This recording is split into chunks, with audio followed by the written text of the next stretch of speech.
Good evening, everybody, and welcome to tonight's great property meet with a stellar panel of experts with phenomenal knowledge for you tonight. We've got the awesome Richard Bowser, editor of the Property Investor News magazine, 200 plus editions of the magazine already printed and published. We've got a developer who was telling me it was the anniversary of his being in the industry, 44 years and 1 week of being a property developer, author of the House Building Handbook as well. And in addition to that, we've also got another author. So we've got 3 publicists tonight, which is Piotr Rusinek, who is co-author of Before the Hammer Falls, of which there wasn't a planted prop behind me. So just while everybody gets online live and we run some sound checks between us, I'm just going to share a short motivational, inspirational video, as we always do, to welcome you to the great property tonight.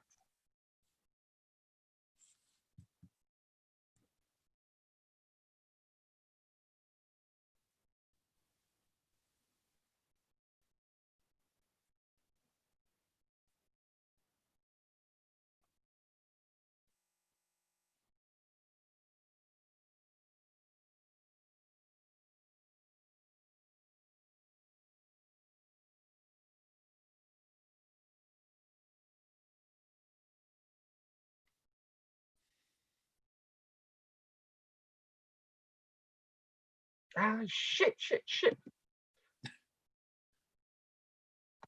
This is live. Do you know what?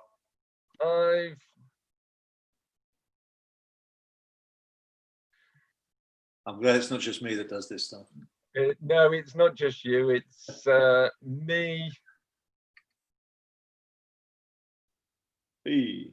There you go.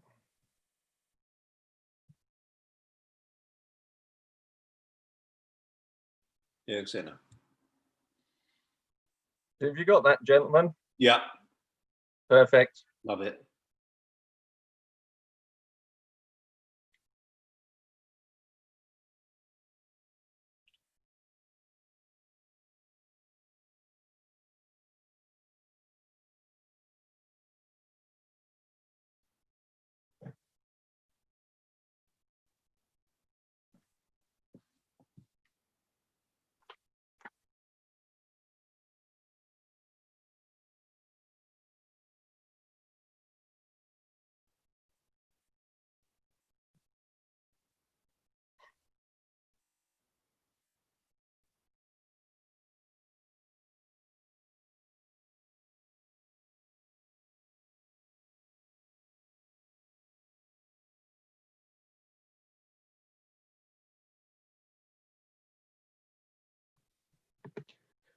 Good evening and welcome to the great property meet.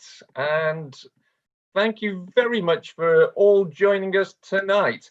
We're here with a fantastic panel. We have Mr. Richard Little, 44 years in property development. Richard Bowser, I'm not going to embarrass you with how many years you've been in property investing, Richard, but let's put it like this. I think your years in investing probably exceed the average age on our YouTube tonight. And then we've got Piotr Rusinek, who is an auction and property trader of slightly less years, but with phenomenal experience. And what I would like to do is thank everybody for joining us tonight. Just to check that we're live and we're online, could you very kindly drop a message into the live chat box just to say that you can hear the audio and see the screens of our esteemed panelists. And once I have some confirmation of that, we shall move on and get the evening rolling. We've got some phenomenal content lined up tonight where we're going to be examining where the residential marketplace is and where it's going, and what somebody with so many years experience as Richard And he spent at least the last 10 years, to my knowledge, sharing this knowledge with everybody, where we are going, in his opinion. Before we move on to Richard Little. And Richard is, well, he's been doing some fantastic posts on Facebook, and they really caught my eye, because there's two sides to the equation. There's the optimist, the pessimist, and then there's Richard in the middle. And we've got some fantastic opinion coming forward from Richard. And then we'll wrap tonight with Piotr, who is going to be sharing with us where he thinks the market's going, because we've been looking at some of the auctions that have been going through, and some stuff's been going ridiculous money. So we'll be joined by Piotr at the end. And if you've got questions, please drop them in the questions box, and we can pick those up and put them to the panelists at the end of their talk. So I can see that we've got a number of people on, and good evening, Sue. Good evening, Mandy, tonight. So we'll look forward to sharing with you all what we've got coming up. Now, I say Richard's Richard Bowser, should I say? This is going to get confusing. Two Richards on one night. Richard Bowser. He's the editor of Property Investor News. Last month, they celebrated their 200th edition. And like clockwork, every month, on the evening of the Great Property Meet, I receive my latest Property Investor News. And it's all on your bike. And it's about how COVID-19 is creating trends for a healthier commute to work. Now, I haven't had a chance to read it cover to cover tonight, Richard, so please don't quiz me on that. But your magazine, it's a wealth of knowledge that everybody in the industry seems to subscribe to and take from. And you always have your finger on the pulse. It's a bit like that old TV program, Spooks, where they could anticipate what was going to come out. You almost know what's coming. That or the market reads you and follows your sage advice that you deliver. So without me waffling any further, can we give a massive round of applause to Richard Bowser, our esteemed panelist tonight from Property Investor News. Thank you. Thanks, Andrew. I wish I was as an action taker on my foresight as at 8 o'clock this morning, when I was my finger was over the keyboard deciding whether to invest in a particular bio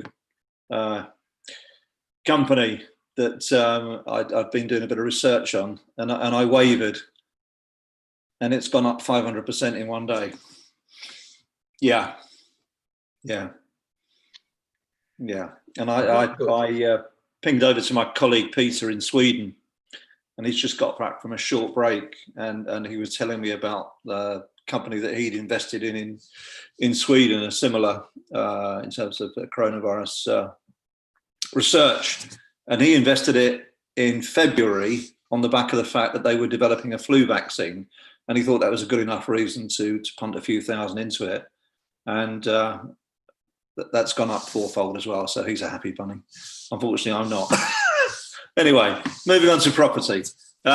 We make choices, right? Let's just run through a presentation just adapted for tonight. So this is about obviously residential investment and buy-to-let, and my take on the market. It's what I tend to focus more on, residential rather than commercial. And obviously, given where we are in the marketplace at the moment, we've got opportunities, we've got potential threats ahead. And I know Richard Little's on the same page as me in respect of the threats ahead. So if you're not aware of Property Investor News, is a 10-second plug. It's been going for 18 years, and there we are. Go and have a look at it if you're interested. So what have we covered in a couple of recent editions, just in terms of the marketplace? So in June, we covered student accommodation. And clearly, an awful lot of landlords are in that marketplace in the residential buy-to-let sector, in HMOs, and also developers who have been creating a lot of blocks. And we covered in that June edition, we covered a student market developer who's looking to exit 20 student accommodation development projects that they've shifted on 6. I think they're looking to shift on 3 more. These are purpose-built blocks built for student accommodation. We also looked at which investing strategies are working now, which are more risky and why. And then in a series of 3 articles, the first one was in June from Tariq Mubarak, we looked at creative acquisition strategies. In July, the one we have just published, which has got the cover on your bike, and that's looking at commuting trends. We looked at the future of the office, and also related to that, we looked at transport post-COVID and what might be happening. And then we also had an article in there, which I entitled The Deal of the Decade, questioning, was it? Well, one of the 3 participants in that article was Piotr Rusinek, who's on the call tonight, who's on this webinar. So we've had some amazing feedback, or the lads have had some amazing feedback on that deal, and maybe Piotr will touch on it a little bit later. Something else we covered was commercial versus residential, and Andrew Roberts was mentioned in that, in the context of him having covered a webinar with Adam Lawrence. And just to conclude on the last couple of issues, the magazine, just flavour, we looked at permitted development and conversions, and how to do it correctly, and to make profits. And I think in the next week or so, we're going to hear from government some clearer ideas. Maybe Richard will touch on this later, as to what government's going to allow in terms of PD prior approval ahead, particularly in relation to retail, in terms of the high street adapting. So just before I touch on a few more sort of in respect to residential investment, we've got to step back a little bit and say, well, okay, well, where are we? We've come out of lockdown. Coronavirus is definitely on the wane in the UK, notwithstanding if you live in Leicester or I think up at 1 or 2 pockets in Lancashire, but definitely it's on the wane currently, and let's hope that we don't get back anywhere near to where we were. So which sectors of the UK economy has it impacted most? What does that mean for us as investors, developers? Because clearly, there are unfortunately going to be lots of commercial premises in particular that are adaptable ahead. So how many businesses not going to reopen, and why? Every day now we're hearing about different segments of the economy, different business sectors that are struggling. And yet at the same time, as I've just read before I came on this call, Hermes, who are in terms of the delivery chain, in terms of home shopping, online shopping, they're recruiting thousands of new employees. So there's an impact, and at the same time, clearly jobs are being created. As we identified in the July edition, what's going to be the future for city centres? Not just offices, because city centres have been reinvigorated in the last 20 years. Those of you who live up in the Midlands will know that places like Nottingham, 20, 25 years ago, very few people lived in the city centre. Now, until maybe recently, they've become much more attractive places to live. A lot of younger people live in the city centres around the UK, not just Nottingham, but I mean certainly London, Birmingham, and of course, as I mentioned already, the high street. So, and how can it adapt and retain customers with changes to shopping habits as a result of the whole Amazonization of the way that people shop? But going to residential, let's talk about HMO tenants, and clearly with social distancing, and other concerns around close communities living together, the HMO sector and HMO tenants, clearly, there's a question mark over that going forward. Perhaps en suites are the answer for HMO landlords as opposed to shared bathrooms, but there are different fashions in different parts of the UK, as we've covered in articles looking at the HMO sector. So what are the implications for HMOs going forward? Just turning to the bigger picture again, just for a minute,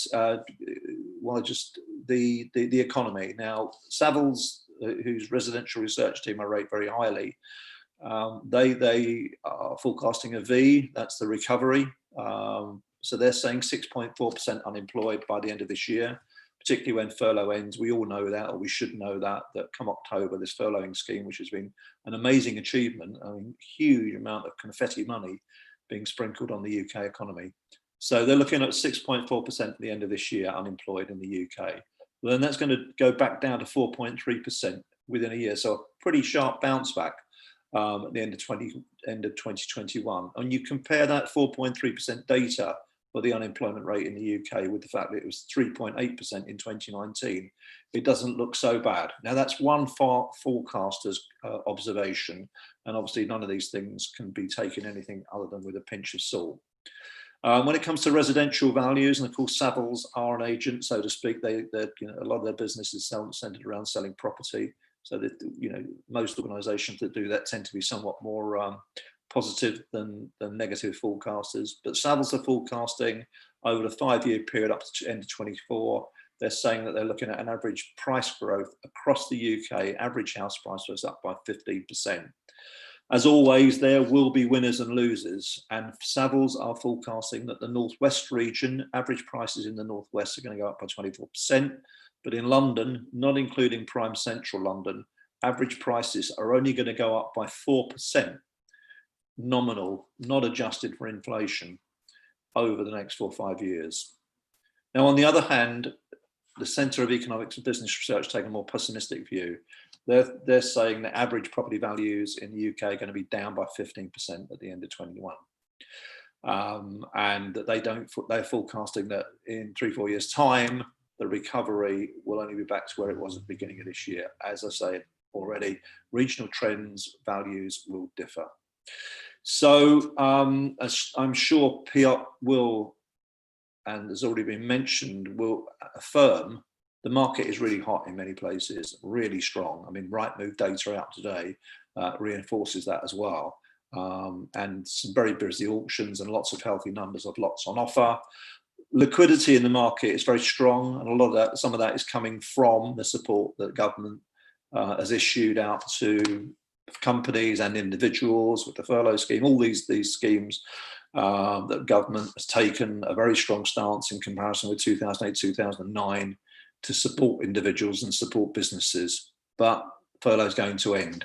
So we're going to, in my opinion, we're going to see a switch from mid-late August from the media headlines focusing on live to focusing on jobs, and we're going to see more doom-mongering headlines. So turning to residential investment, back again, so is this a good time maybe to be considering selling stuff that you might deem a questionable hold? In other words, what is the logic on holding onto something for 2 or 3 years that maybe isn't producing the types of returns that you expect when you can get a good price at the moment? Maybe there's no more added value in that unit. Maybe it's in a location where there's some question marks ahead. And of course, at the same time, as we all know, private landlords, Section 24, the implications are very clear. We're now into, I think, the 4th of the 4 stages of the Section 24 introduction, and anyone holding stock in their personal names, buy-to-let stock, additional properties in their own names, is going to be at the mercy of the Section 24 tax. Just a quick turning back. So where should we, or what should we be locations? Well, let's just turn the clock back 4 years and see what's happened. We've had, since the Brexit vote, we had uncertainty. We had the Brexit blues in the higher value areas. I'm talking London, Oxford, Cambridge. Then we had the mid areas, the sort of the Midlands, the Northwest. I would call them B list. I'm just using an analogy, stratification here. So we've seen very solid growth in many of these areas in the last 3-4 years, and we're seeing that certainly in the Northwest, and Savills have just highlighted, as I've said already, that they see that continuing for the next 3 or 4 years. So those areas where particularly decent jobs prospects, Birmingham, Manchester, and also notwithstanding the fact that there are ripples within ripples, you then need to be looking at the commuting areas related to those cities. And then we've got the sort of more downer market areas where you can get stronger yields, but at the same time, there's more unemployment, there's more social problems, and those are areas, perhaps, parts of the Northeast, parts of the upper Northwest, parts of the upper sort of South Wales, the valleys, the North Midlands, locations where still today you'll see average house prices that are actually 30% below where they were 11, 12 years ago in real terms. That's adjusting for inflation. So let's just look at where the market is. Now this is really very, this is like so up to date. This is 2 days ahead, this data. Okay, it's not going to be published until Wednesday. So these are the strongest locations. So if you're a property developer, these are the locations where you want to be the developer. These are the locations where sales are happening quicker than anywhere else in the UK. These are the top 20 locations, okay? And in time to sell, average time to sell, Edinburgh is still the strongest property market in the UK, followed by the 19 other locations that you can see there very clearly. Now, let's compare this sort of data with the strongest market, Edinburgh, to a couple of years ago when the average time to sell in the strongest markets was 30 to 40 days. So although Edinburgh is a strong market and stuff is selling quickly there, you have to bear in mind that, you know, overall, there's, you know, it's not as hot as it was a few years ago in some areas. So those are the strong marketplaces. These are the areas there where you'd want to be doing flips, if you got your numbers right, and where you want to be the developer. These are the locations where you absolutely really do not want to be the developer, particularly if you've bought at the wrong time and you're delivering stock to the market that now doesn't want it. We've got some extremes here in Westminster in the City of London, and then some of the Highland regions, Aberdeenshire, Moray, and then we've got some of the Welsh locations as well, the upper northwest with Barrow. These are the locations where absolutely you would not want to be selling stock. So at this moment in time, there's a real mix there, as you can see. So what does all that data mean? Which means what? Well, in my experience, having been in buy-to-let for many, many years through the decades, it's a long-term game. And you've got to think long term. So, you know, what should you be thinking about now? Where is it more difficult to find deals? Well, you know, you're not going to find deals so easy in the hot locations, are you? Because people are very well aware that they've got a hot location. On the other hand, in these locations, the likelihood is that people are aware that it's taking a lot longer to sell, and therefore they're going to have to take a view of offers that come along. Does it make them good deals, that they're cheaper than they were? Not necessarily, because you've got to think ahead. You've got to think about now with COVID and the impacts of what's going to be happening with unemployment, etc. Which industries, which sectors, which regions might be more impacted? Which tenant niches are more sustainable or more risky in respect of? And I've used the student market as an example, perhaps, where there's more investment risk as a HMO landlord if you're specialised in the student accommodation sector. Now, with the stamp duty changes last week, we now suddenly find ourselves in a more attractive place in terms of the tax that we've got to pay when we purchase a property. And under 500,000 down in London now, as a buy-to-let or a property trader looking at residential, you're only going to be paying 3% stamp. So where and what is now going to be perhaps more attractive to buy. And also at the same time, it's all very well buying, converting, doing up, or building out, but who are you going to sell that onto? Who are you going to flip that onto? And that's another question you've got to consider when we look at the post-COVID landscape ahead and the economy. And one key question around the SDLT, and Richard Little will remember this very well. He'll remember August of 1989, as I do, because we've got a similar situation potentially ahead on April the 1st, 2021. Will there be a lot of Rishi Sunak April Fools? So what am I doing? Well, I'm looking to buy this autumn, mid-autumn probably, and I'll be buying what I always tend to do with my buy-to-let investments, looking at long-term income generating assets where I can add value, pay the right price relative to what I think something is worth. And sometimes that's not about paying below market value. Sometimes that's about paying a little bit more because you can see the potential in that property.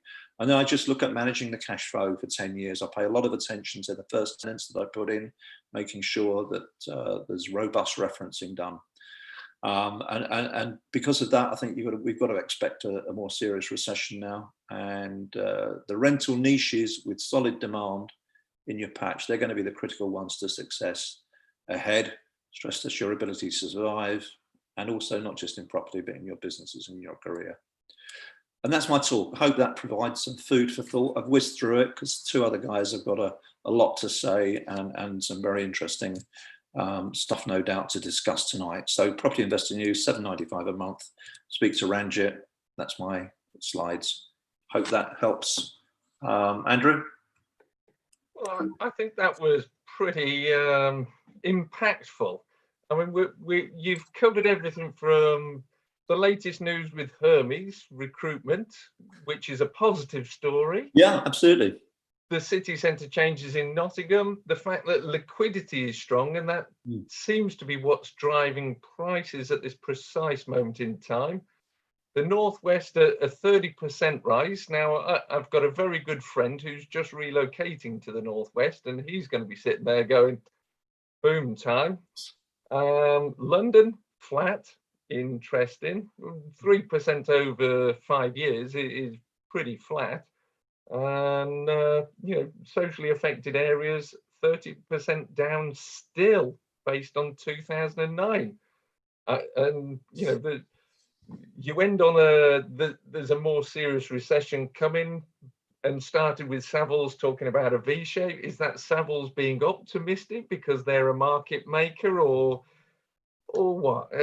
It's all interesting. This is what we're doing to some extent. Yeah. It's a finger in the wind. You try and test and Richard Little, no doubt, will add to that. I'm sure.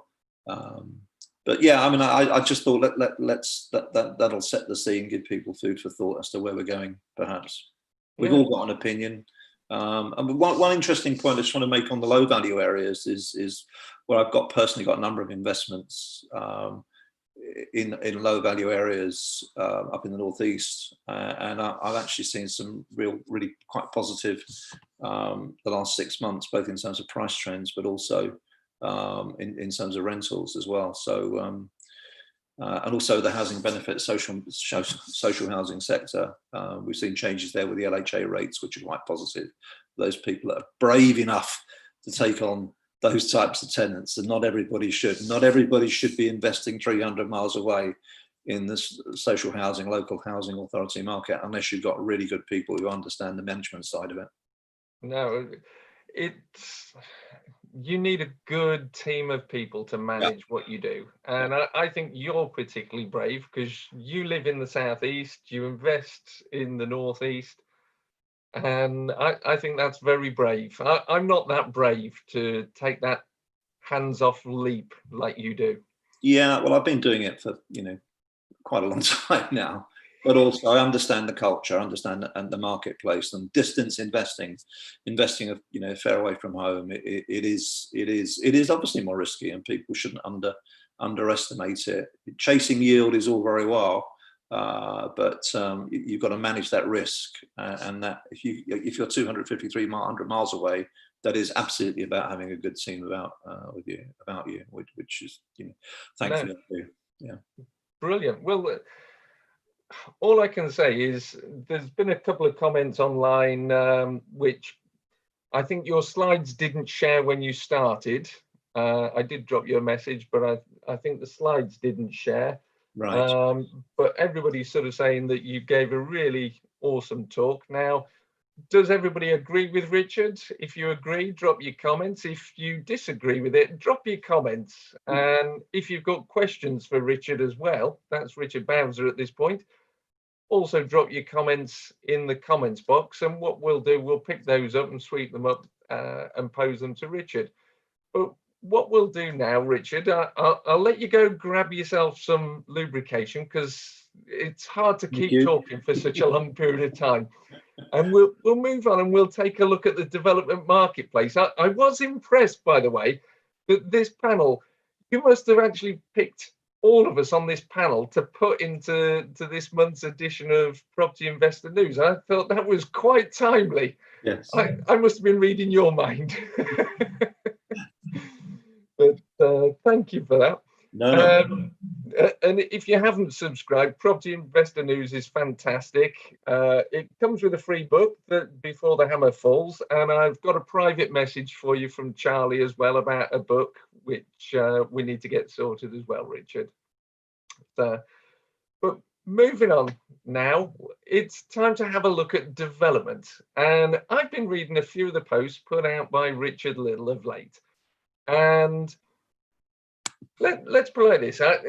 Richard can be a bit contrarian at times, a bit sort of challenging. But then again, when you've got 44 years and 1 week of property development experience, and you've written the house building handbook, the ultimate guide to building a low risk, high reward property development business, then you're somebody to listen to. And you don't just actually talk about development, you actually coach it through the Property Developers Academy with your son Brinley.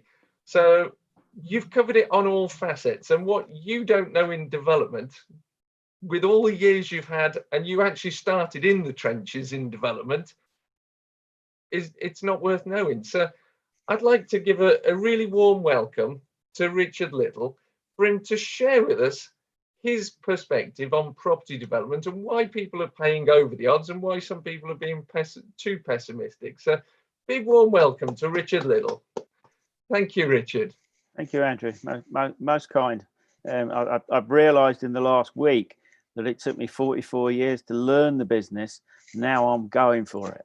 So anyway, yeah. I've got a few slides because nobody really wants to look at me for for too long. So I will attempt to share them. So I'm going to press the green button and see what happens. And are you seeing my slides? You are, right. We've got your slides, yes. This is amazing. Right, okay. If I can only move that box out of the way. Right. Right, okay. Yeah, I won't dwell too much on the first bits. That's just yeah, okay. What I want to say is that it's been a lot of doom and gloom, and I'm been responsible for spreading some of that. And I don't call it doom and gloom. I call it realism. But hey, you know, we've all got different opinions, I suppose. But whatever happens, there's always the sun is coming up. The sun goes down, the sun is coming up. There's as sure as eggs are eggs, as they say, or my dad used to say. And following every recession, there becomes a strong market, and following every strong market, there becomes a weaker market. And it has been tough times, and it's still tough times for a lot of people, and we've got a lot tougher times to come, possibly, or some of us may well have. But we like to look upon tough times, having been through 7 recessions or 7 mini recessions. We like to look upon the tough times as the dawn. The dawn is coming, sort of thing. So just very briefly, Andrew's pretty much said all of it. Anybody that's thing. I'm the second generation. You can see that that picture is a bit more flattering than the real me. So I don't know whether it's been airbrushed or it was just about 5 years ago or something. That's my son Brinley. We've now got 4 generations involved. And my eldest granddaughter is an investor. She's not a massive investor, but she's an investor, and she helps us on designs and stuff. She genuinely does. But anyway, I won't go on too much about that. We've built for our sins.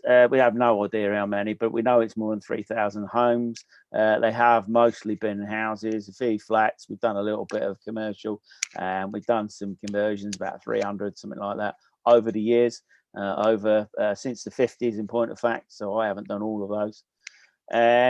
We typically, what we do now is we collaborate and partner with site owners. That doesn't mean joint venture, by the way, but that's a presentation of another sort. So I've said, been through some boom bust. That there's the book. Don't really know to know that. Right, I'm going to start here. This is a property that I purchased in 1988.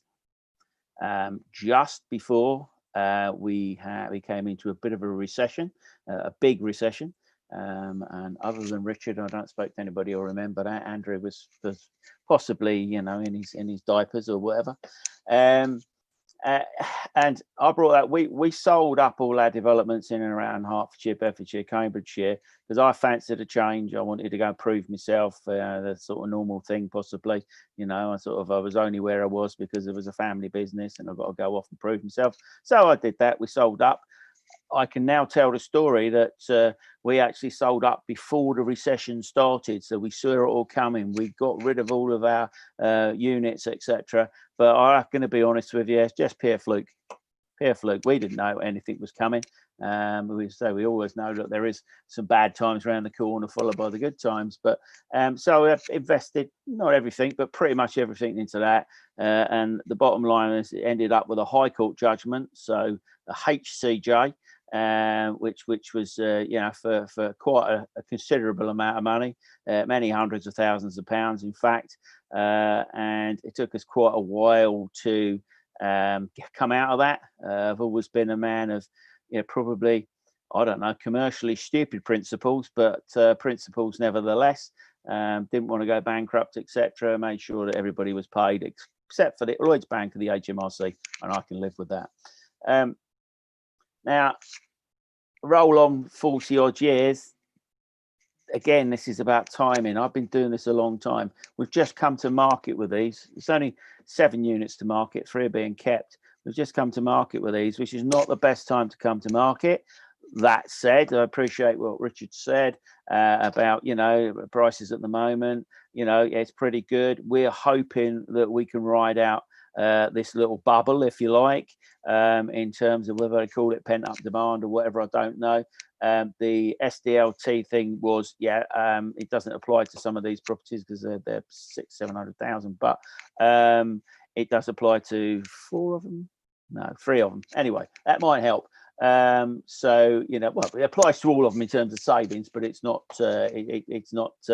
necessarily as a bigger thing as a percentage. But we've just come to the market, so we're a little bit nervous, but we were so far down the line that we couldn't not. We held off on this project because of Brexit, and then decided to give it a go. So however long you've been in it, we talk about timing, good timing, bad timing, but the truth of it is, and I know a lot of developers that have been doing this for generations as well, but for decades, and the good stuff comes occasionally, and I think we make money when the prices rise. We don't make anything when the prices fall. We can't predict the market. We have an idea, we have a go at it, and we're probably better at it than some, but we still never know what's around the corner. So it's always a case, really, as you get older, probably where I'm seen as a bit of a neg, I suppose, is what I'm really doing is being a bit cautious. But that's what we got at the moment. So we got some distance to go on that one. Is it the end of the world if it doesn't sell? Not necessarily the end of the world, but it'll affect financially quite a bit. This is another one that we've got. This is in planning, 40 units ish, something like that. Again, we're fortunate on this one. We've invested probably 60-70 grand so far in the planning process, but we're right at the early part of it, so we can hold it. We can sit and wait this one. So we will get our planning consent, and we will make a decision then. But when we make the decision, and the point I mentioned it today is, we're making a decision to go on a project here where probably from the day we say yes, we're going to be 18 to 21 months before anything actually hits the market. So there's always an element of risk. Things that we're doing now to change that is, for the first time ever, we are keeping units because it makes sense. I've noticed over the last few years that there's quite a difference between a developer's mindset and an investor's mindset, and they are so different. But now we see investors turn into development to sell, and now we see developers turn into becoming an investors to hold, because it sort of makes sense. And I'm going to say right now, and I know some people would disagree with this, I don't think it makes sense to be all of either of them. I hear people say, I'm never going to sell anything, but sometimes you just need to. So right now, I've just we put one property on the market, I don't know, Friday, and we'll take a 20% hit on that property because it releases a load of cash that I know will be useful. So sometimes it pays to sell even though on the face of it you might be losing money on paper. And I do see people that will never sell for anything less than they brought it for. And for me, you know, if I got a couple of £100,000 in the bank extra, I can leverage that up to £1 million plus quite easily in acquisition. You know, so it gives us a lot of opportunity to acquire something, which I'm now really going to talk about. So, you know, where are the opportunities really? First of all, any opportunity, wherever it's coming from, there has to be a motivation. There's very rarely a lack of motivation on the investor or the developer's side. It's generally on the vendor's side. So we always look for the motivation to find. I mean, I think in sort of networking circles, people look about, you know, motivated sellers and all that. Well, we've always been looking for motivation, because if there isn't a motivation that you can manage, then you're going to probably have to overpay for the project. So we're always looking for the motivation. So what are the motivations right now? You know, no question that there will be financial motivations. There are always financial motivations in any market. Now, that doesn't necessarily mean people, they might want the money for any particular reason. There could be all sorts of things, health reasons, retirement, etc. But so it's not all about problems. However, what we actually generally looking at now is businesses, projects that, so we sort of put them in 3 brackets now. So we're looking at people that are motivated, that are on the edge. They're on the edge of perhaps something not too good. It's going bad. The values have dropped. They're coming to the point, like the why I mentioned the project we're marketing at the moment is, you know, could that project be on the edge? Well, if you don't know the background to it, then yes, it could be. So looking out for people that have projects that seem to be stalled, projects that are coming to market right now, you know, and maybe like us trying to ride that sort of, you know, crest of the wave, bubble, whatever you want to call it. However, if some of those don't sell, because of you know, the way that some people are highly geared in terms of, you know, and over leveraged in terms of their funding, is that they might not be able to keep them, because they will need so much money to stay in order to convert them into buy-to-lets or a commercial loan or whatever. They will just, you know, not be able to survive. So we've got people that are on the edge. And generally they're difficult people to deal with, because if you start dealing with people that are on the edge, it could quite quickly be that it's taken out of their hands, you know. So, you know, people that are over the edge. So once they're over the edge, so really that is not necessarily gone bankrupt or anything like that, but the processes have started. So you've got perhaps first charge holders or whatever talking to fixed charge receivers to pull the assets in, but these things all take time. And what we do, you know, when we talk to, we've got some on our desk that are nothing to do with COVID. They were in trouble before COVID. They, you know, they were going under then, but now they've got probably a good reason that they're going under. They'll blame for COVID quite possibly. So when they go over the edge, what we find is people, they don't want to believe it. So we get a lot of head in the sand. And I'm going to say, yeah, not overly controversial probably, but blokes, we're flipping rubbish at this. Head in the sand, seriously. You know, the amount of you know, people that, or guys that will not accept that, sorry guys, it's, you know, we can't do anything with it. Let's look at a rescue. Let's try and ring fence some stuff so you can get out of it. So then, sorry, just that's coming up there. So, but you can also have sound businesses at the moment that seemingly sound businesses that might be suddenly thinking, well, actually, you know, this was a close call. It's cost us a lot of money, lost trade, whatever it is, more uncertainty in their minds. So there'll be motivation for sound businesses potentially to sell up. So that's just not developers, but that's businesses that have property, that own property. So there's all sorts of financial motivation that you get from people. And I will say this right now. A good friend of mine who's been in the business just about as long as I have said the same thing. We are both looking forward to the best time for opportunities that we've ever witnessed. and we can talk about quantitative easing, we can talk about liquidity, we can talk about that. And yes, it's all relevant, and I listen to a lot of commentators talking about it, and I can agree with all of them to a degree, and they're all saying very different things. Ultimately, the man in the street's probably got just as much idea of what's going to happen. We just know we are in so much debt. We know that unemployment is coming. I don't need to know any more than that. We know that we're in for a tough time. Okay, so you know, I follow a lot of this stuff for entertainment as much as anything else, and I get into a bit of dialogue, as Andrew said, on social media and different things. And yeah, I sometimes say things just to get people going, probably a bit wicked, but when you get to 60 odd years old, you got to have a bit of fun, you know. You know, how much other fun you get. But you know, so I think really. You know, I seem to have lost the ability to change my slides. What have I done? Oh, there we go. Right. So other motivations at the moment that we're also seeing, and we're seeing this already. We're talking to landowners all the time, you know.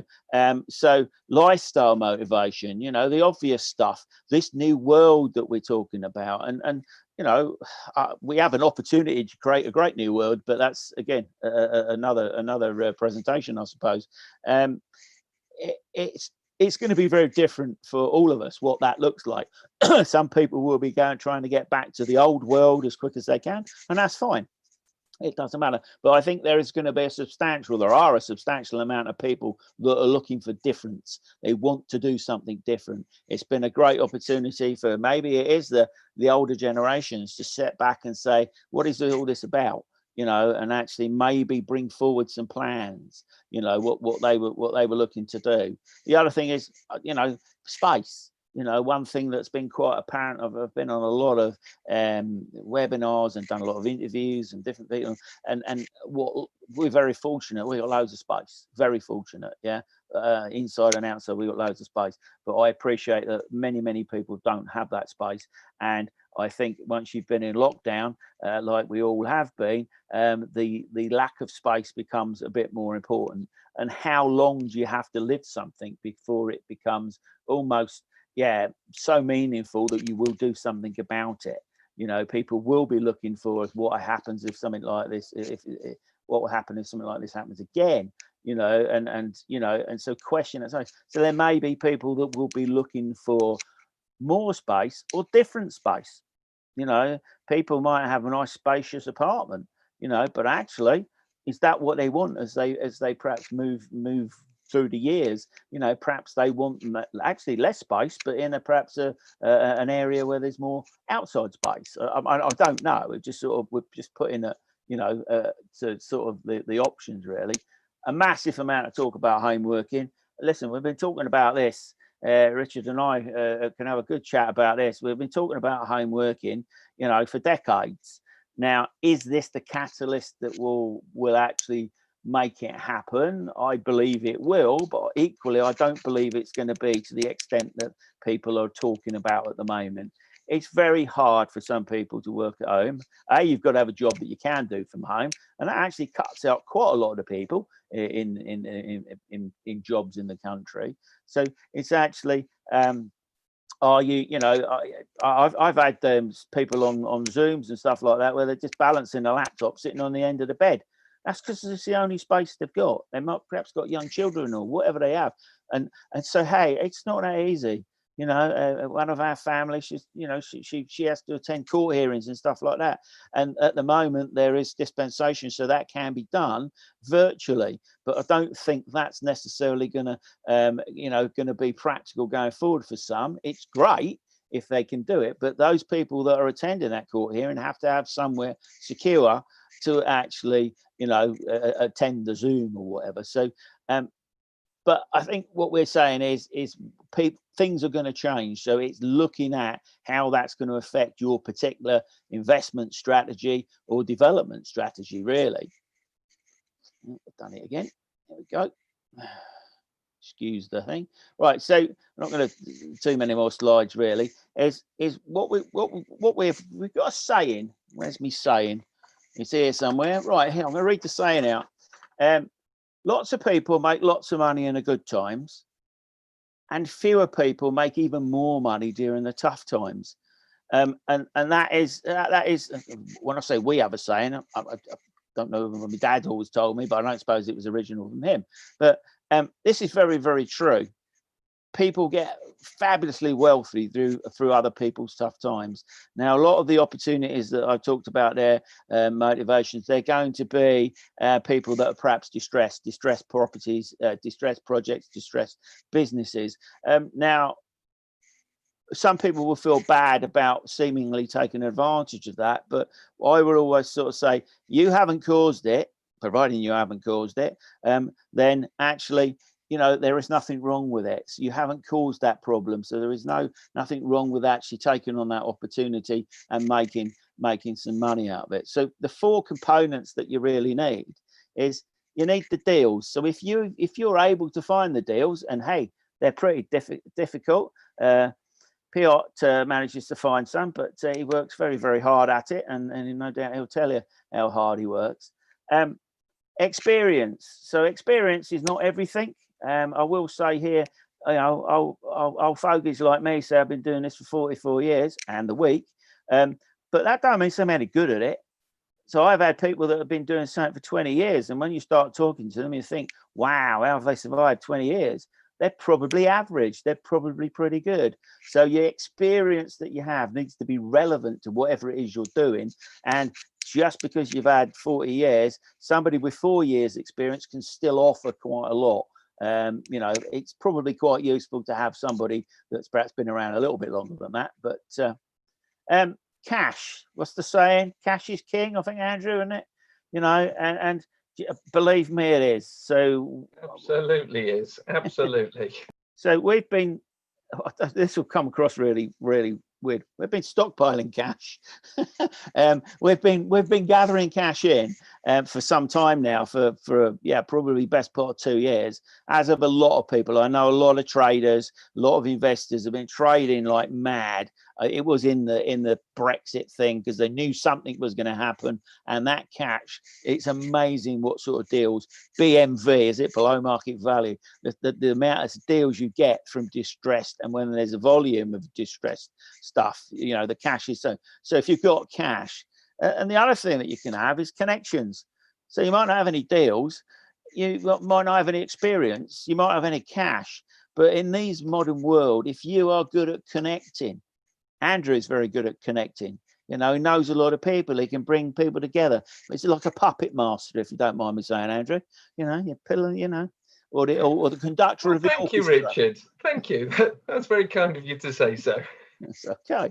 But what does this mean? So we sort of worked it out really, and it's like, so if you've got any one of those things, you can make a few quid, yeah. If you've got any 2 of those things, any 2. Right, you can make a few more quid. You can see where this is going. If you've got 3 of them, you can pretty much make as much money as you've got time to make. If you've got all 4, you can make money beyond any extreme. I don't know anybody with all 4. I do not know. I know people that think they've got all 4, but they generally got crap deals. And they've probably got the experience, but it's not always relevant. So I know a few people that have got 3, but anybody out there, anybody that watches this, is if you genuinely have got one of those, in my view, the next 18 months, 2 years, I don't know how long it's going to go on for, you're going to have some amazing opportunities, but you have to work your socks off. None of this is going to come easy. Even the people that have got piles of cash, and great connections. We're talking to people at the moment, somebody on the UK rich list, piles of cash, very, very well connected. He's not going to dirty his hands looking for deals, is he? He's going to come and find somebody that's got the deals. That's why, might have the ability. So anybody has got the opportunity right now, not anybody. If you've got the application, you've got enough patience, persistence, and you've got a little bit about you, then it's going to be an amazing time to make a few quid. Very quickly, have I got 5 minutes, Andrew? Am I on 5 minutes? You can have another couple of minutes, and then we'll move on to Piotr. Yeah, Go 2 on. minutes then. Right. Okay. So very briefly, this is about a deal. These are the 7 stages of the deal. I'm just going to whip. You can read them. Anybody can read them. So we'll just go through them because we don't really need all of that.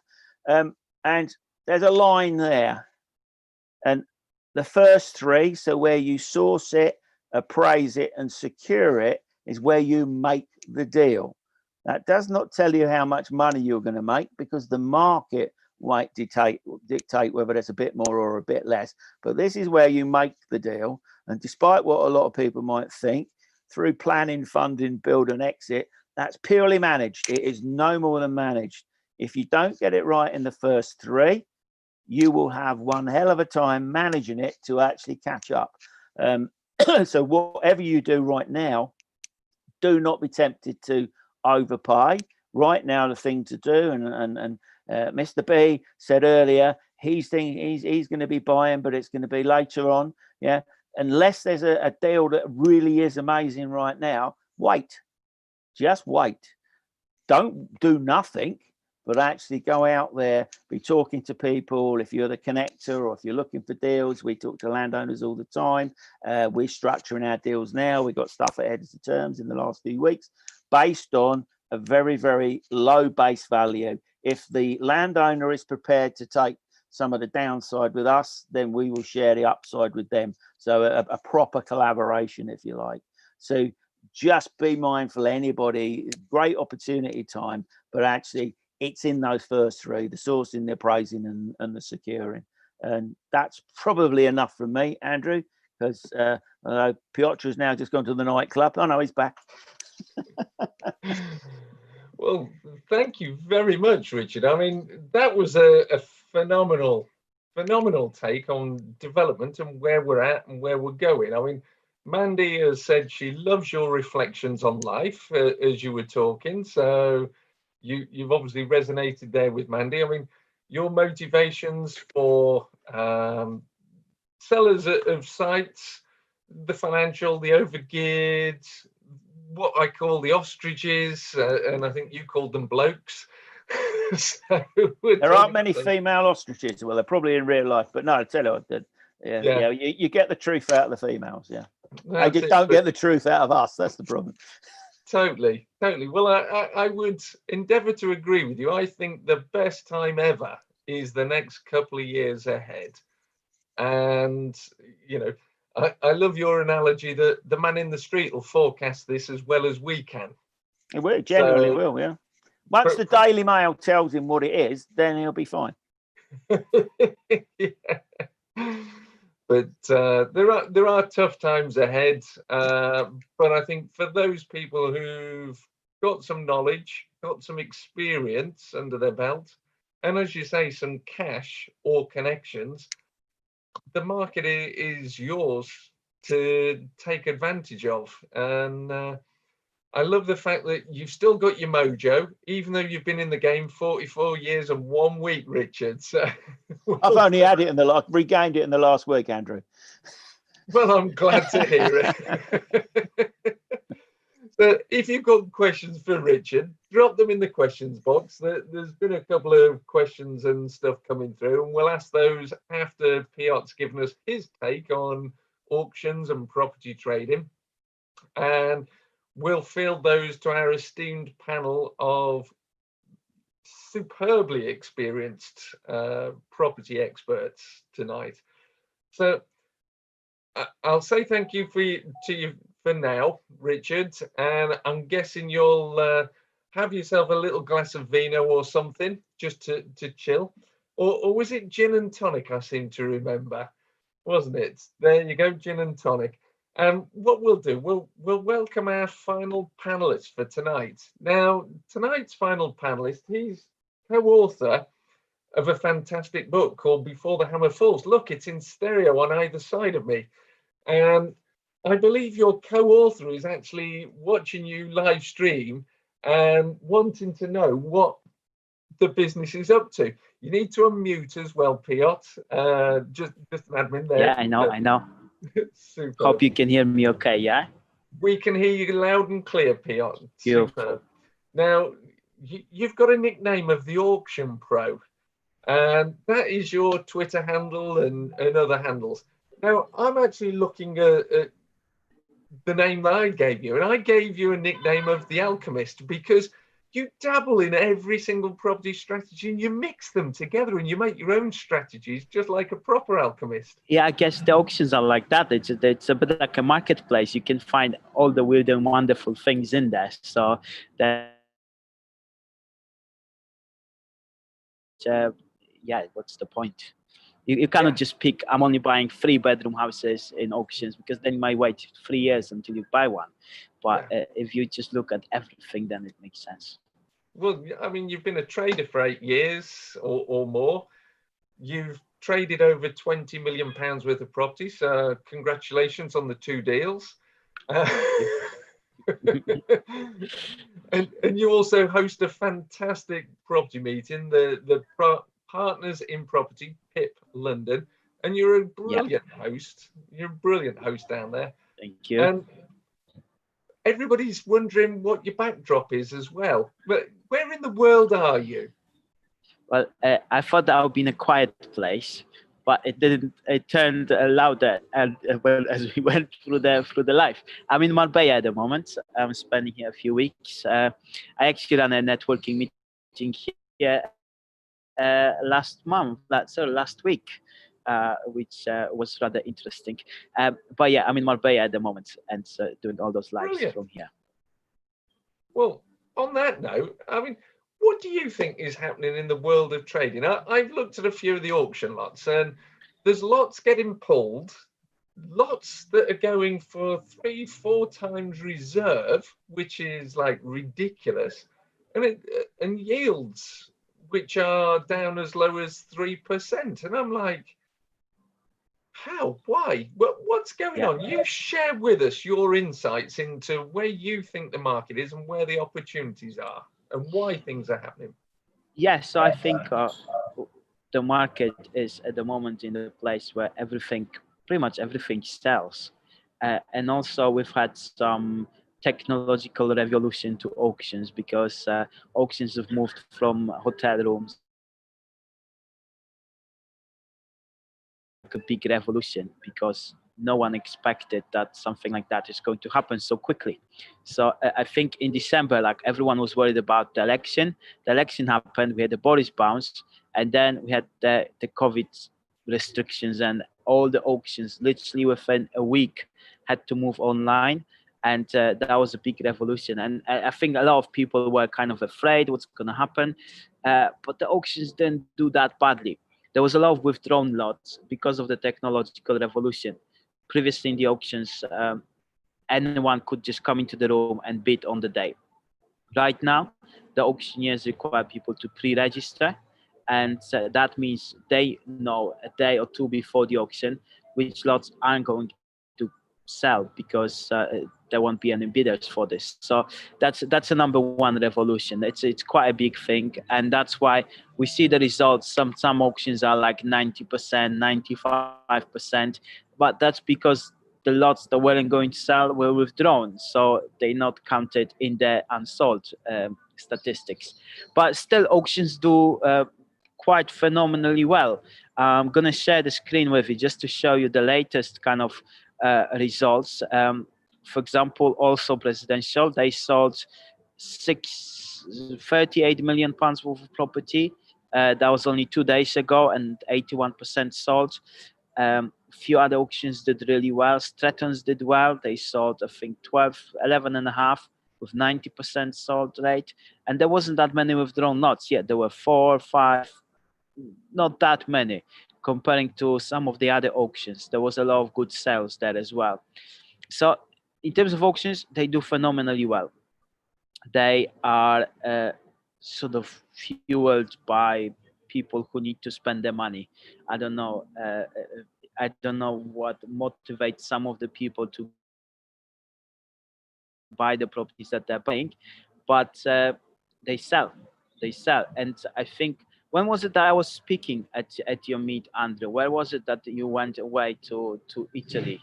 Or it was it somewhere else? February, Monaco? and yes, that was my son's 18th, and Monaco we went to, yes. That's right. Yeah. So I guess at that meet I was sharing about one of the deals that we purchased in the auction. It was like we were still in the middle of that deal. So this was the one that we purchased in October. So the auction was actually in September, but we completed in October. We purchased those workshops in Tooting for 212, and I was sharing how we managed to get planning for this, and we actually sold it last month in the auction for £650,000. So literally, we did nothing apart from getting planning application, and we sold it for 3 times the amount that we bought it on. So as Richard said, Richard kindly wrote an article about this in the latest property investor news. But we felt, even though we had a good joint venture partner who would be able to deliver this project and develop it, and it could have made more money that it did. We felt because the market is so strong right now, we don't want to wait. Like, why wait? We're selling something for 3 times the amount we bought it for, and we could get more money. But this is enough because of the market is so good. So and that's how a lot of people kind of, I guess, are looking at it. I'm annoyed a little bit because we cannot really buy good deals right now because everything goes for so much money.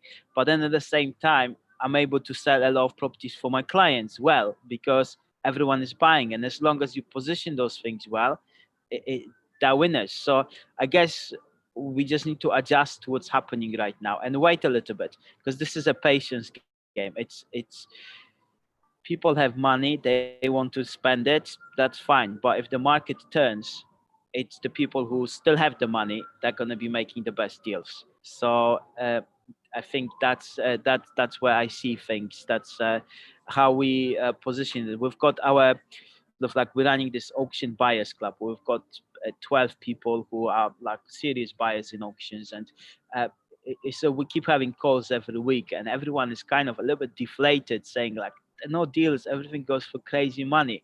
But then at the same time, we know that it's gonna change. Like, and it's all about just buying good properties where you can add a lot of value, and there is possibly there's income currently being received, and that's an important one.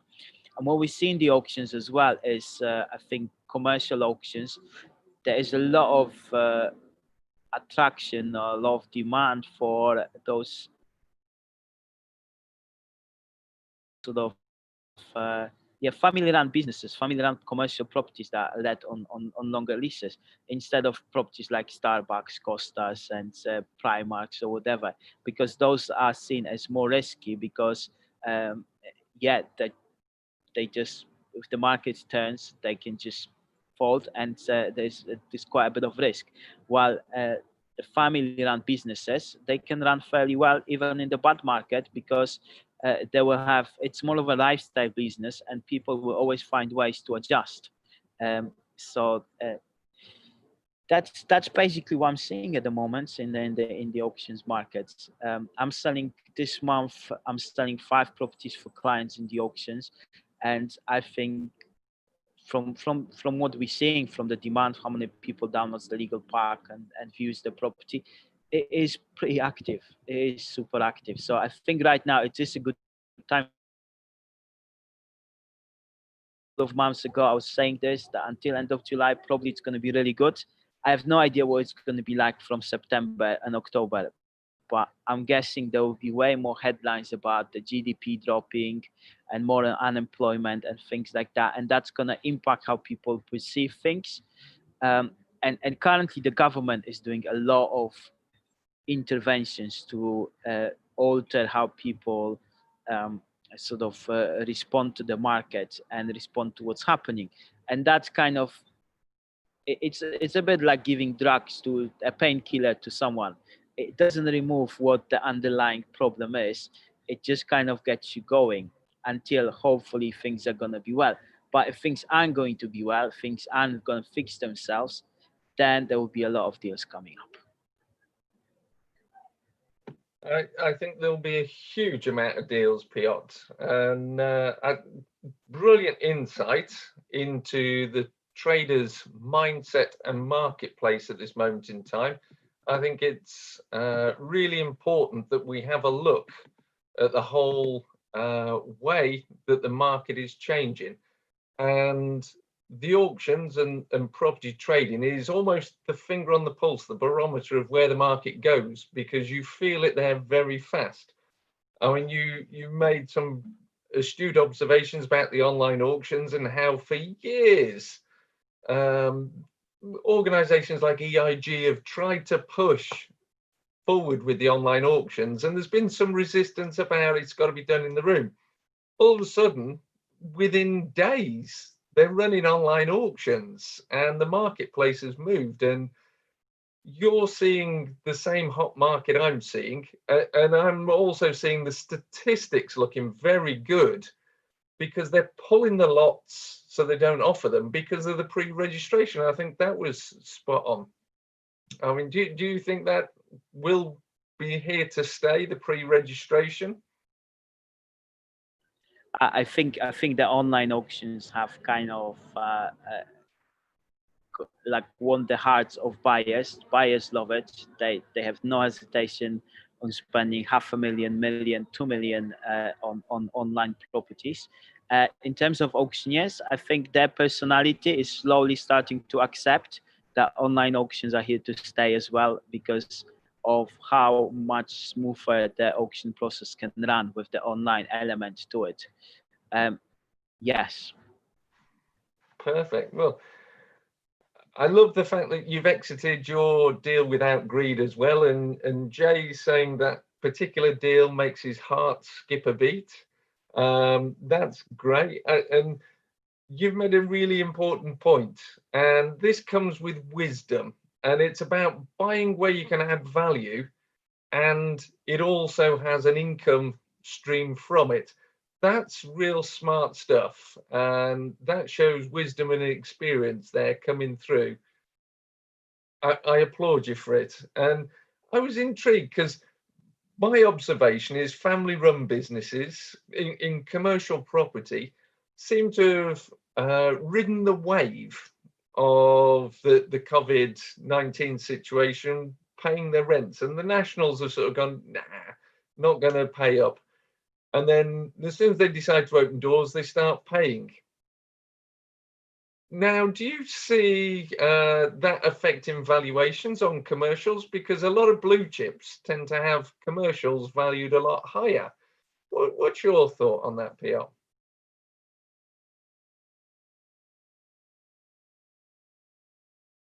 Sorry, I tried to unmute myself.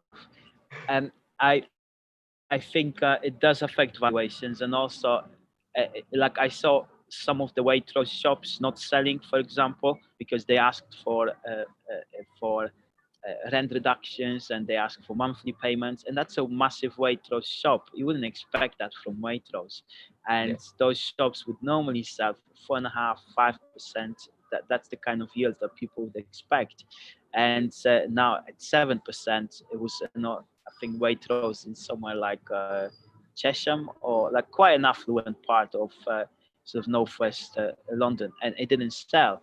And investors are way more picky. They don't just look now at the brand; they look at everything else that's going on with the property, and they're being nervous. So yeah, it affects the prices definitely, and also the fact people now. The first question people are saying: has the tenant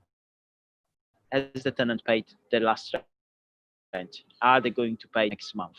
And these are the questions that people start with when they approach their commercial property auction. Yeah, I couldn't agree more with you. I mean, it is an important factor that now features in everybody's questioning of commercial lots or commercial real estate for sale. I mean, we've got quite a lot of comments through here. I mean, Jay's saying he loves listening enthusiastically and nodding enthusiastically whenever Richard Little speaks. So Richard Little's got a real good fan there. A comment here that the host is in Edinburgh, one of the panelists is in Marbella. Is this a trend to come where we have more international meets? I mean, Richard, you're over in, well, North London area. Well, Richard Bowser's North London and Richard Little's over in Shropshire. So everybody's sort of geographically dispersed these days, which makes meetings a lot more interesting.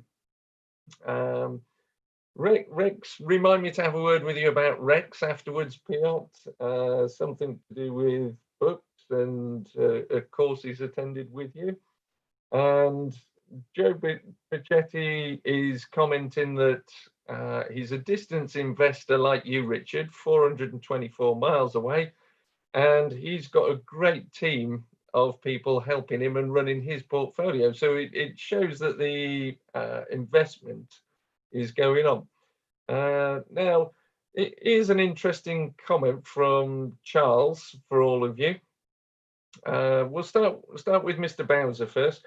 What are your thoughts on the regional variations on house price inflation across the UK, South East, South West, Midlands, Manchester, Liverpool?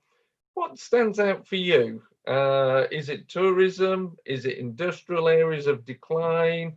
What do you think is going to drive prices in each of those regions? Because the Northwest is predicted to go up 30% and Northeast remain flatline. What do you think is affecting that? Jobs, infrastructure spend. If just a continuation of the ripple and affordability. So what we're seeing certainly being reported is move out of London by families in particular, people looking for space, commuting, as we've covered in the recent magazine, people making choices, getting more space per pound and accepting that there's a commuting price that they've got to pay. But with remote working, if you've got to be at the office 1 or 2 days a week as opposed to 5, where you get up at 6 and you don't get home till 9:30, then if you're doing it once or twice a week, you don't mind doing a 4-hour commute, perhaps, if you only do it once or twice a week. There's the jobs, technology in particular. I think that's certainly something in relation to jobs. Absolutely, where the jobs being created, where the jobs going to be lost. But to some extent, you're asking me about the regional trends and why they occur or are occurring, and why is the Northwest forecast by Savills to be going to increase by whatever it is, 24% over the next 5 years, whereas London's not. And that just comes down to people's perceptions of affordability or actual affordability, or their inability to afford or want to pay pricing in London that is, we've seen, despite the fact that London to some extent has been on a downturn for 3 or 4 years since the Brexit vote. It was starting to come out of it at the beginning of the year. London market was looking quite positive. Where we go from here remains to be seen, but all the indications from the various forecasters is that the London market is going to be the most subdued market going forward. Hope I've given you some. No, that's a really interesting analysis. I mean, Richard Little, where would you think, from a development perspective, do you think the returns will be there for development sites in the Northwest, where prices are a little bit, shall we say, softer to start with? Do you think it creates the opportunities for you in those regions? I think we need to unmute you, Richard. Thank you. Tech challenged. To be fair, there's opportunities in every region, but it depends on what your exit is. So we've got a couple of guys at the moment we're working fairly closely with that are just looking at affordable.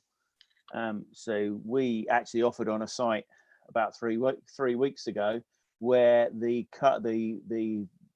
comparable values in the area are lower than the build cost will be.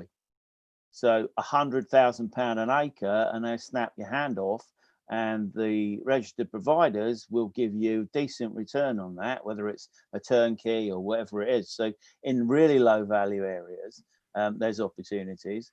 In the higher value areas, if you like, then from our point of view, is yes, it's almost land banking, I guess, and waiting to see. So get those acquisitions, get those deals agreed, but not based on today's value. It's based on the future value.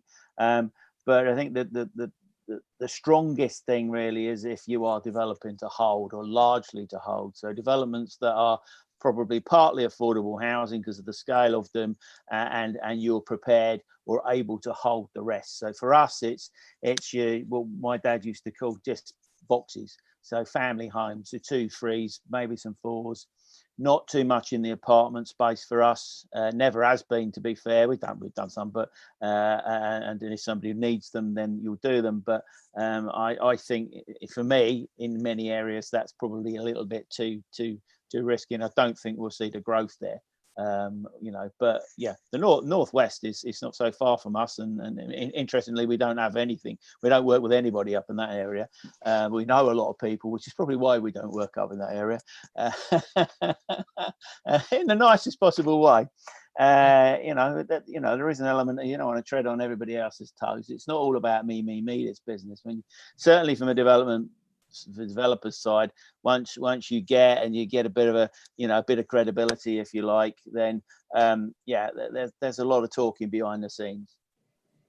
So take that how you want to take it. There's no. Well, I think to summarize what you're saying, it's development works in all the regions. It depends on your exit model and the deal in the first place. So I think we showed again another plug for Property Investor News, of which I have got this month's too.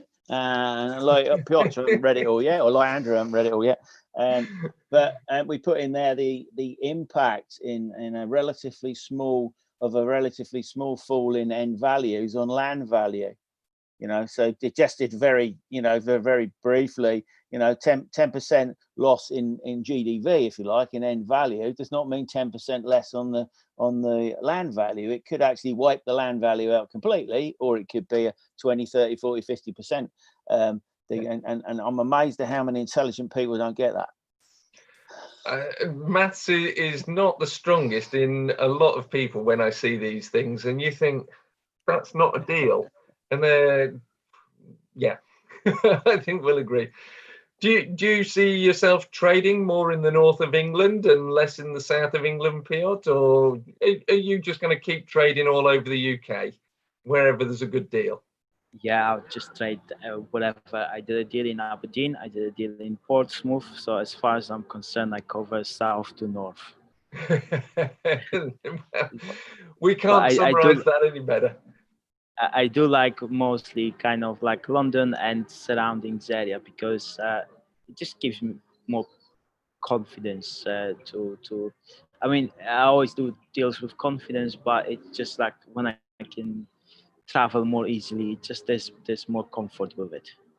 But also I think it's all about understanding who your buyer is going to be if you trade things. So if you know who your buyer in Aberdeen or Glasgow or Portsmouth or Plymouth is going to be, it's fine. It's like you just take a position and you sell it, and you need to have a couple of other different options in case that one doesn't work out. So if you just apply that, you should be able to do a deal anywhere. Like I might do one in Marbella if one comes up. Who knows? Well, I'll look forward to sharing that one with you. Sounds very, very delightful, and you've certainly had a good period of time in Marbella. I've got a question here from Srini for the two Richards, and I'll pose this question. Lenders' perceptions seem to be changing in this crisis. Their appetite to risk seems to change almost weekly. And there appears to be more restrictions on funding. Do you perceive there's more restrictions on funding? We'll start with Richard Little first. What's your thoughts?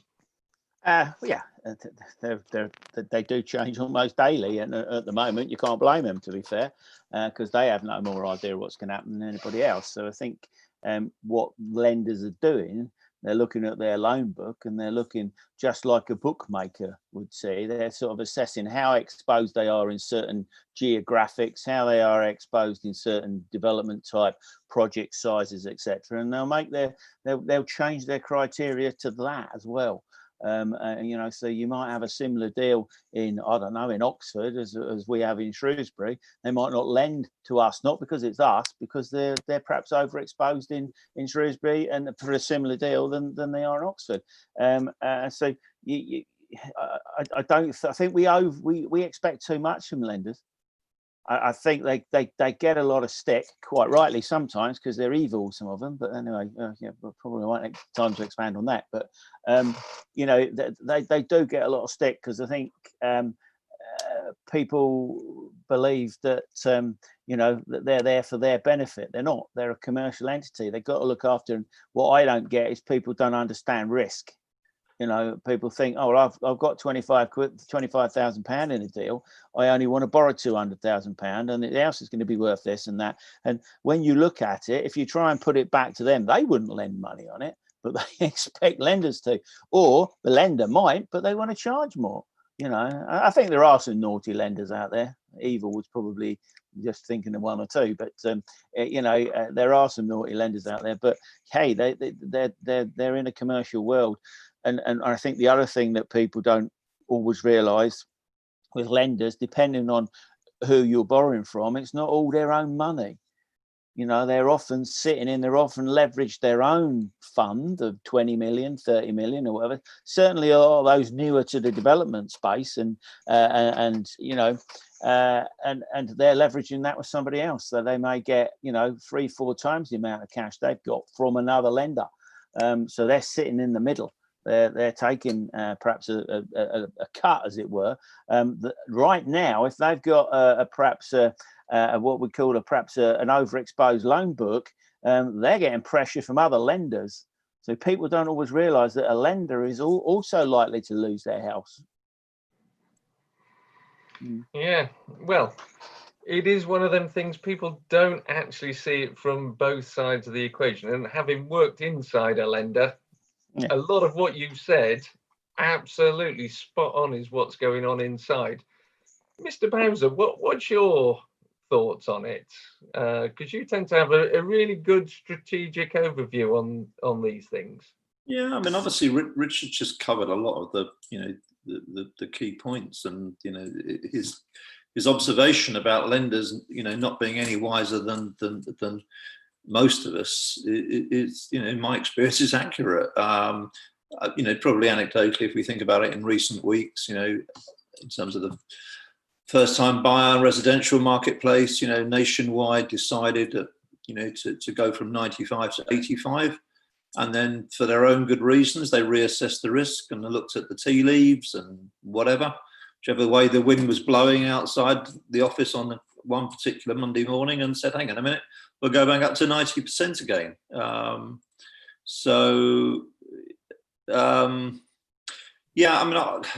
Clearly,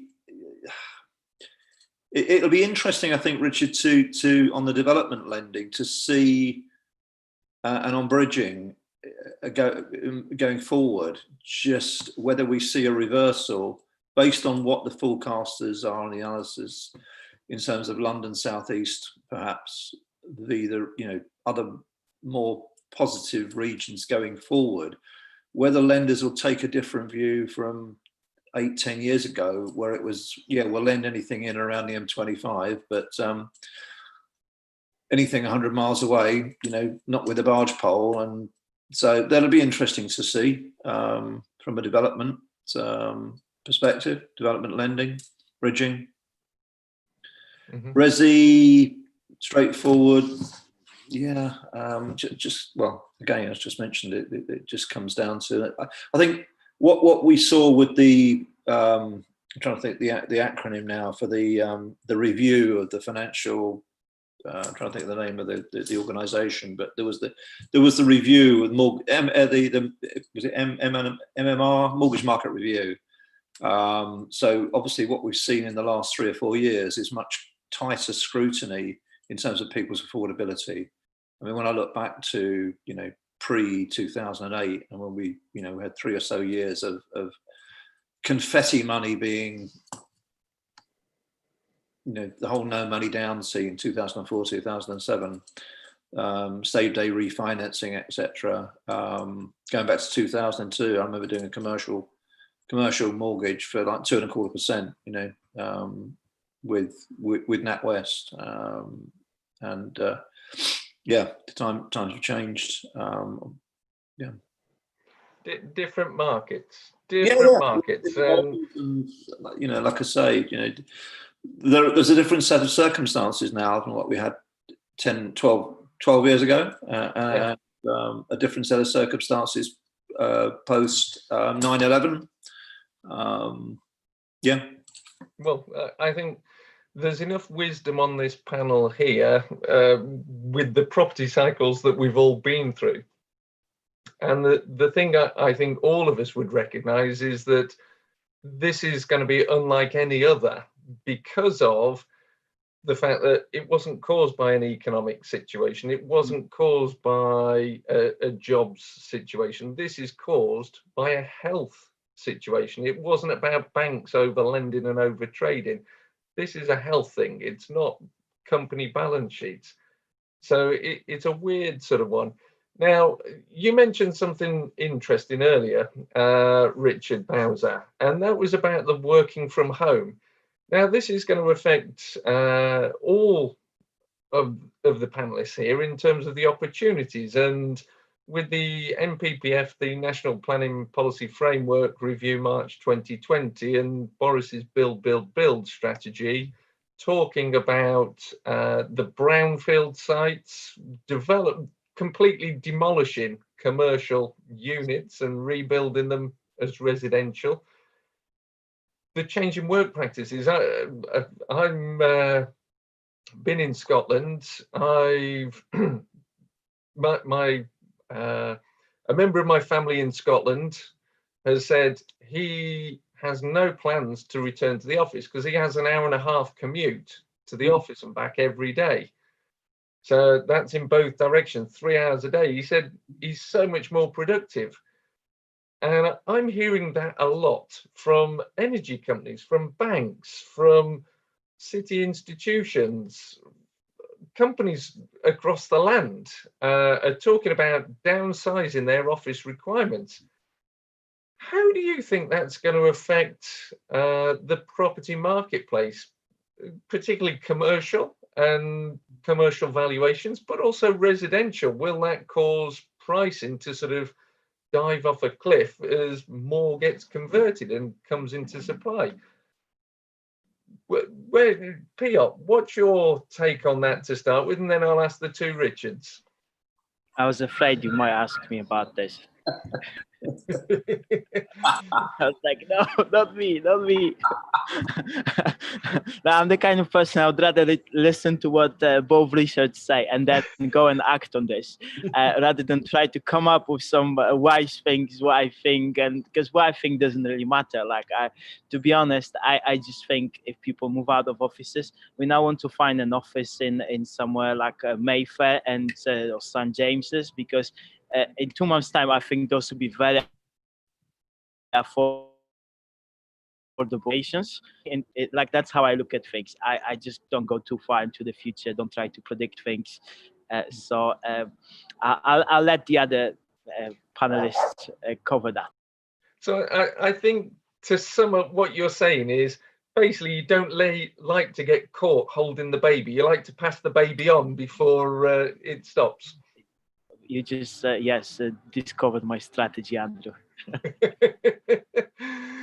So, Mr. Little, what's your thoughts on the opportunities from the NPPF 2020 and the commercial market space going forwards? I mean, shops, they're going to shut, offices are going to shut, things have gone online. How do you predict that for your particular sector? Yeah, it's fascinating because we're not too involved in commercial. What I've noticed over the last 18 months or 2 years is a lot of residential investors have been attracted to commercial, and at the same time, the guys I know are in commercial. Guess what they've been doing? They've been going the other way. And not because one could see anything happen or the other could see, but they were just diversifying. They were spreading their risk, which is effectively what they're doing. But commercial, we Bryn, we got an old House of Fraser store locally, and we thought we could do something like that with a bit of co-working, co-living, and we still think we could. And it's quite well positioned in the high street, etc. So we did a bit of evaluation before we got in touch with the owners, and we could stretch it to about 1.5 pre-COVID. They brought it.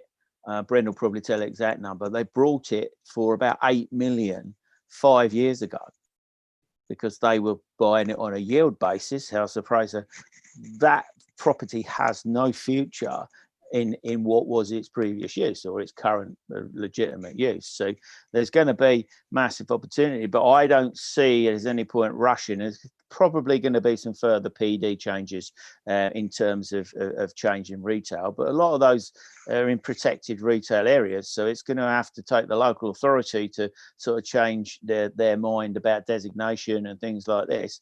And they're not going to be very quick to do that. But even if they are, if we look at who owns a lot of the commercial property, particularly the retail side of things, pension funds and local authorities are one of the biggest owners of shops and stuff, and they're going to have to write down the value on their books, which actually in effect could make some of them on paper bankrupt. So I don't think they're going to be moving them very quickly either, because there'll be lots of opportunity there. But what are we going to turn them into? We've got a bit of a vision for a longer term future on what it is, because I think the high street will come back. But that's a great debate. That's the sort of thing that Richard and I sort of over a glass of wine, and probably you, Andrew, we could debate long into the night. But in terms of opportunities, that are coming up, we've seen, PD stuff. There's a lot of stuff talked about PD. None of it's particularly new. It's been floating around all year, and we still haven't got any details. So changes to MPPF and prior approval and stuff like that, we're not really going to know too much detail until September. It's been a lot of excitement over, extending floors. I saw a number of, I can't remember how many it was, but the number of buildings, I think it might have been Nimbus or somebody put out there, how many buildings in the whole country were purpose-built blocks of flats since 1948, etc., and it ain't that many.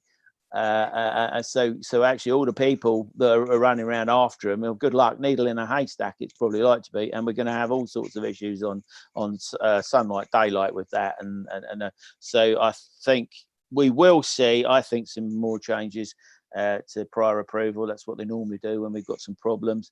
I don't think we're going to get much meat on the bones until the back end of the year, to be honest. Everybody's waiting for it. But for us, just let them all go, because everybody will be following everybody else. And the prior approval permitted development route is a well-trodden path now, and the people have done some good stuff out of it. But there's so many people looking for the stuff, and they're relatively small deals, a lot of them now, in once you go away from office to resi. But yes, we've certainly got a short-term surplus of commercial space anyway, not just retail, the leisure industry, and restaurants and stuff like that. They're decimated. I just see it as a bloodbath, which is not something that we're looking forward to. But for us, steer clear of it at the moment. Just be talking to landowners about building houses and building them at the affordable end of the scale. We can hold on to them, as we previously said. We can trade some of them on to other investors. If you get big enough blocks of stuff to trade on, there's plenty of cash floating around, but they will probably want to spend 5, 10, 20 million at a time. They don't want to be, so there's lots of opportunities there. But yeah, it's for me, it's very interesting, and we will be just waiting. Yeah. No, I'm like you. The devil's in the detail of what will come out. I mean, we've had a couple of comments while we've been talking that doctors are working from home, so GP surgeries could be a different kettle of fish. I know you were talking about commercial deals and valuations. I evaluated one in Buxton in Derbyshire. A charity 3 years ago purchased a Marks and Spencer's store, and they purchased it for 3.5 million. It was guided at 100,000 in auction, and it sold around 700,000, I think it was. So a charity in 3 years, having bought a decent covenanted property, had managed to wipe out a few £1 million worth of charity money rather than adding to it.